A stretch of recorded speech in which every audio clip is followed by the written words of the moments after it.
Welcome to the Unlist, guys. Today I want to do a shorter discussion. The last video was pushing 25 minutes long. That's kind of my limit for videos. Today's discussion will also be a little more casual. It's not going to be about anything that could be considered discourse. And the topic is aquatics. Why aquatics? Well, why not aquatics? We're moving into the summer. We've got in a recent heat wave here in Seattle, so it's actually in the 80s outside. I've had to break out my aquatics a couple months early. Normally, I'm not breaking them out until like late July, early August because of how the summers usually unfold here. But we've gotten an early heat wave thanks to some weird, climate changey stuff. So I've been forced to wear Acqua di Gio and stuff like that in May. I typically wouldn't be wearing it until July, August. I work primarily outside, so I have to kind of abide by the weather.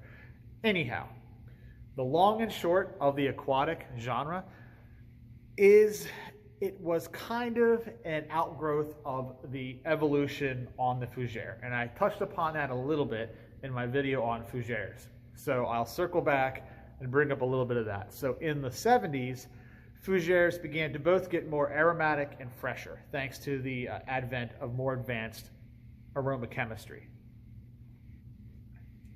In particular, two very noteworthy materials, dimetol, the hydromercenol. Dimetol is a trade name, by the way. I don't know what the material is actually called chemically. But dimetol, the hydromercenol, very sharp, very potent, very uplifting materials. Typically, they were used to extend floral notes, extend citruses. However, when you dose them in high enough quantities, they can create strange, unnatural effects that open up the door to more abstract genres like the aquatic. Da, da, da, da. So, the aquatic was really an adjunct of the fresh fougere because dimetol, the hydromercenol, turned up in Paca Rabanne pour homme and then Azzaro pour homme, and then Drakkar Noir in increasingly heavier doses over time. Aquatics were also sort of an outgrowth of men's fragrances, even though there are women's aquatics too. There are many, many, many aquatics for both women and men and unisex. But their genesis was really the development of men's fragrance more than women's. That's how they came about. So by the time we hit Drakkar Noir, we start seeing perfumers like Pierre Bourdon playing a lot with these materials because he was a student of Edmund Rudnitska, and Edmund Rudnitska himself liked to play with Hedione, liked to play with Cologne, even though he only made two commercial perfumes in his lifetime that had Cologne in them. Diorella had a very small amount. And then Mario Valentino, Ocean Rain, and Aquatic, his last fragrance too, had a larger dose of Cologne in it. Parfum de Therese had Cologne in it as well, but that was a private bespoke fragrance until after his death, so we can't really count that. The plum, as they call it. So, as a student of his, Pierre Bourdon had a sort of fixation on more advanced materials and more abstract concepts. And he was working on fragrances that were getting rejected because the clients didn't want anything quite that groundbreaking yet. Hermes infamously rejected the formula that would become Green Irish Tweed under Creed, because Creed would take the formula from Pierre Bourdon and begin a relationship that is better covered elsewhere. That formula would continue to be adapted and changed and would eventually become the first true aquatic, or at least what we generally agree to be the first true aquatic, and that is Cool Water in 1988. Yes, I know there are other fragrances prior to Cool Water that have aquatic themes, nautical themes, maritime themes. If you really want to be super pedantic about it, and I don't really want to go this way, but you're all going to make me do this.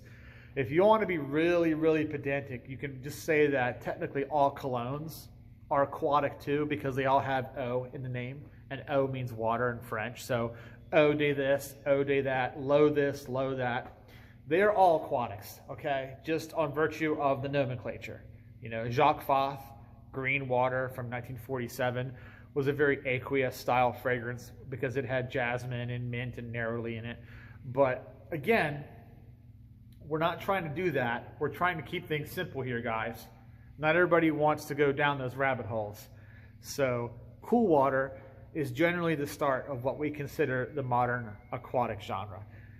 And the interesting thing is a lot of the early aquatics from the late 80s until about the early 2000s were really experimental. They are actually more experimental than we give them credit for today because they would become very popular, very ubiquitous, right?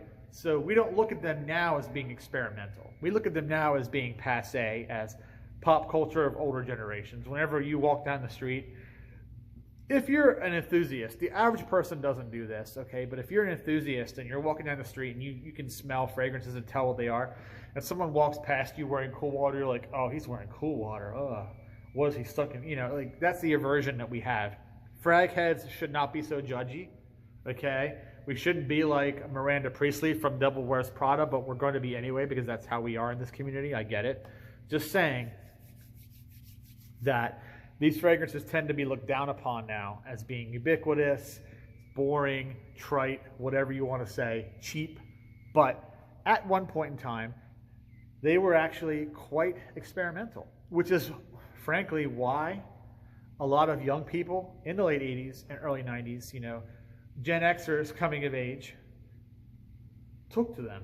They didn't wear their parents' mossy fougères and their parents' aldehyde florals and their parents' big, heavy, animalic bombast fragrances. They're like, oh, this is the future. I like this, you know. I like these aqueous notes, these sharp, buzzy, ozonic notes, you know. These things that are reminiscent of honeydew watermelon. I like this. It's cool. It's abstract. It's, again, like the wedge-shaped cars, you know, like the Subaru XT and the Pontiac Fiero. And if you had enough money to afford it, you know, the Lamborghini Countach, stuff like that. These big futuristic cars with the digital dashboards, like all the Chryslers had the talking car dashboards back then. I think the Chrysler LeBaron had some kind of talking, you know, speak and spell type of, you get my point. The future is now. We've got our Casio calculator watches on our hands here, and we're wearing our Aquatics because we're living in the future, all right? We're just one missed Star Trek episode away from being in the 25th century, and that's why those fragrances caught on so quickly. But the reality is we don't appreciate them under that particular auspice now because of the march of time. Now they seem old, they seem dated. But you look back at creations like Kenzo Pour Homme, like L'Odyssée for women and men. You look at those fragrances, very adventurous, very experimental. Kenzo Pour Homme in particular is almost like a vampire forest with the most dark, depressing, grayed out rose note I've ever smelled, covered in like peat moss and stuff, and with all these weird zippy ozonic notes compressed over top of it. It's a really bizarre dark and light interplay.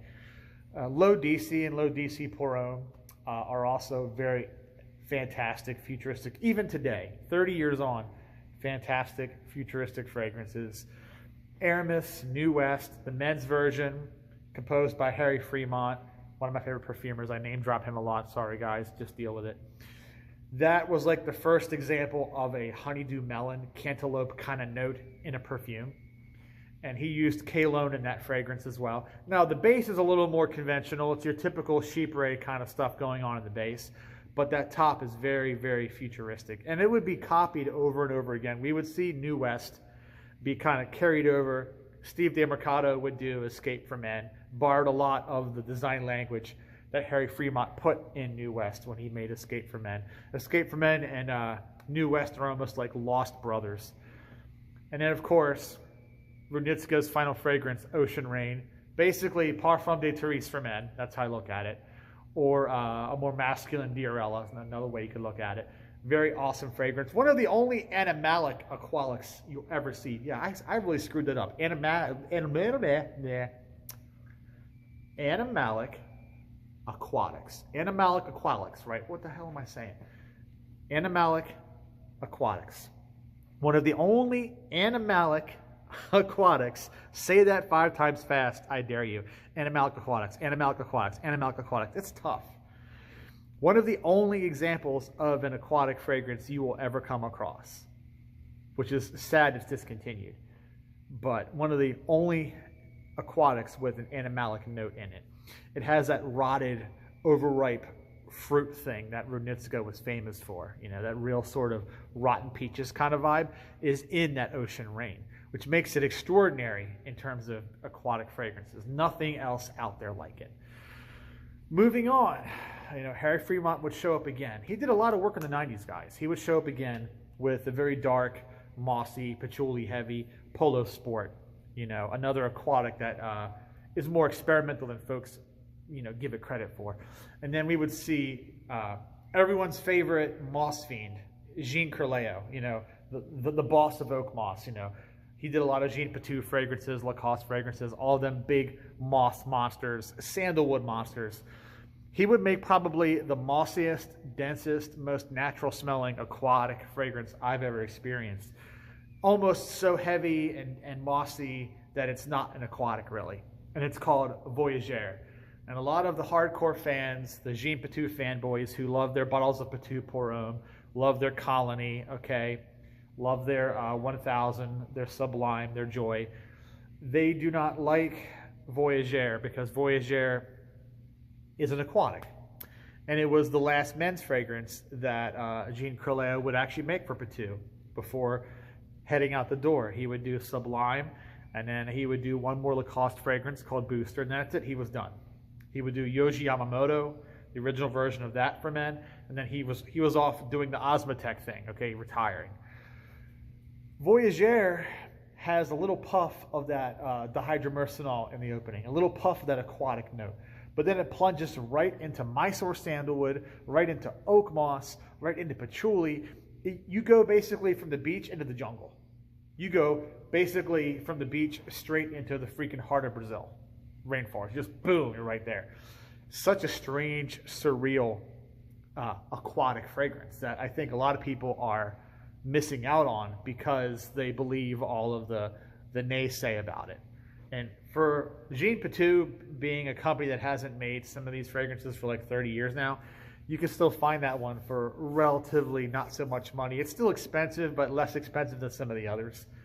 So again, it just further evidence to support my statement that aquatics were at one point much more experimental than we seem to look back at them. I mean, Tommy doesn't seem so experimental now, but Tommy had this very strange way that Alberto Morillas, who would later turn up again in Acqua di Gio, Alberto Morillas and Anne Byzantine would kind of team together and create this fragrance with a very sharp, almost ozonic apple note, like an apple pie with a ton of like mega warhead sour stuff on top. Very, very strange.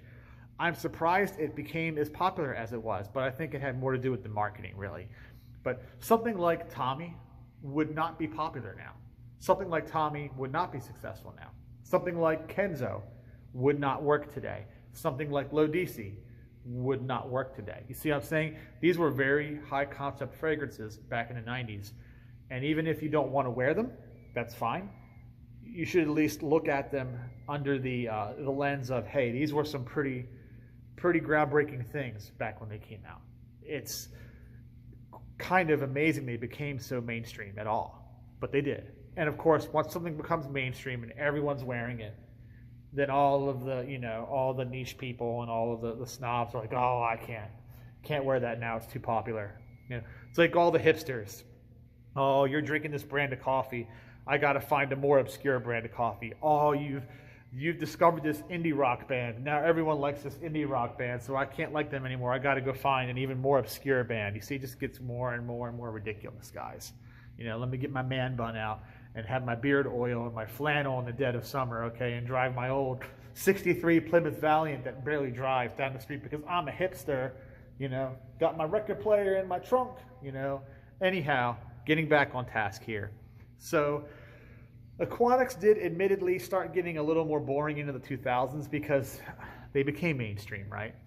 We can blame some of that on Acqua di Gio. Acqua di Gio was not really designed to be a mass market hit. It was just designed to be a men's version of the successful women's version of Acqua di Gio, which Acqua di Gio itself was a flanker to Gio. Gio, which came out in '92. So we had Gio, which was not as big of a hit as they would have liked. So they made Acqua di Gio in reaction to that. And then when that became successful, here comes the men's version of Acqua di Gio Pour Homme. So Alberto Morillas had created Acqua di Gio, and he also helped make Acqua di Gio pour homme, but he had help in both cases. On the men's fragrance, he had the additional assistance of Jacques Cavalier Belletrade, who, due to his success with Low DC, was brought over to work on Acqua di Gio. So really, Jacques Cavalier Belletrade deserves some credit here too. He doesn't typically get name dropped for Acqua di Gio, even though if you watch interviews, he'll mention that he was a part of that. He considers it one of his most successful fragrances, even though everyone likes to name drop Alberto Morillas. And yes, Alberto Morillas probably did the heavy lifting on that fragrance, but please give poor old Jacques some credit. He deserves it. That fragrance had a very prominent use of Hédione, which Hédione had already been put on display way back in the 60s with Eau Sauvage, arguably another proto-aquatic fragrance, by the way.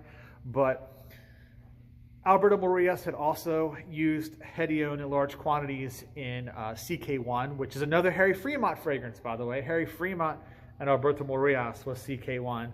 Alberto Morillas and Jacques Cavalier Belletrade was on Acqua di Gio. So all these perfumers had a lot of big hits in the 90s, all right? Into the early 2000s, though, by that point, Acqua di Gio had become a slowly increasing thing until it became ubiquitous. It didn't start off that way, but it became ubiquitous. Suddenly, everyone decided they needed their own version of Acqua di Gio, and that, my friends, that is where Aquatics got boring. That's where Aquatics got boring, because once everyone else decided they wanted to jump on the bandwagon and have their own Acqua di Gio, Polo would make Polo Blue in response to Acqua di Gio, and that's a good fragrance, but I'm just saying, they would make that in response to Acqua di Gio. Bulgari would make Aqua and Aqua Blue in response to Acqua di Gio. Avon would have a litany of fragrances in response to Acqua di Gio. Avon would make like 5 things. They had Coastline, they had Blue Rush, they had Peak Zone, they had so many fragrances, all in response to Acqua di Gio. So they went nuts and just went blah, blah, blah, blah, you know. And then of course Dolce & Gabbana had light blue. The big one was light blue, Dolce & Gabbana light blue. And then Calvin Klein, who didn't want to make a dedicated aquatic because Calvin Klein is in their own little fantasy land, right? So they made flankers. They made Eternity Aqua and Eternity Air. That was kind of their little knee-jerk response to Acqua di Gio. And by that point, the aquatic was kind of dead, you know, because Kenneth Cole was putting them out. Everyone was putting them out. They just became blah. Now, there are a couple of cool aquatics from the 2000s. They're not all sucky. There still was some creativity going on in the 2000s in the aquatic arena. It wasn't quite dead yet. One noteworthy example of that would be the Kenneth Cole Reaction fragrance in 2004, I think. 2004, yeah. That had a really cool cucumber note in it. You don't see a lot of cucumber notes turn up in men's fragrances. You know, I mean, we had Calyx back in '87, had a cucumber note in it, but that was a woman's fragrance. So a man's Calyx, effectively, was what Kenneth Cole Reaction was. Pretty cool. I have a bottle. I like it. And then we would see, that same year, actually, 2004, we would see this fragrance come out, which I'm wearing today, Beyond Paradise for Men by Estee Lauder. Callus Becker, who is now the teacher at Givaudan School of Perfumery, Callus Becker created this fragrance, and this is a very experimental, very avant-garde, very futuristic, even almost 20 years later, okay, 2023, 2004. We're almost 20 years past this, and it's still very futuristic. You smell this, and you think you're in that digital dashboard. You think you're going into the future. You've got your flux capacitor, okay. Christopher Lloyd is behind you screaming at you that roads, where we're going, we don't need roads. Da, da, da, da, da, da. You know, that's kind of what I feel like when I wear this.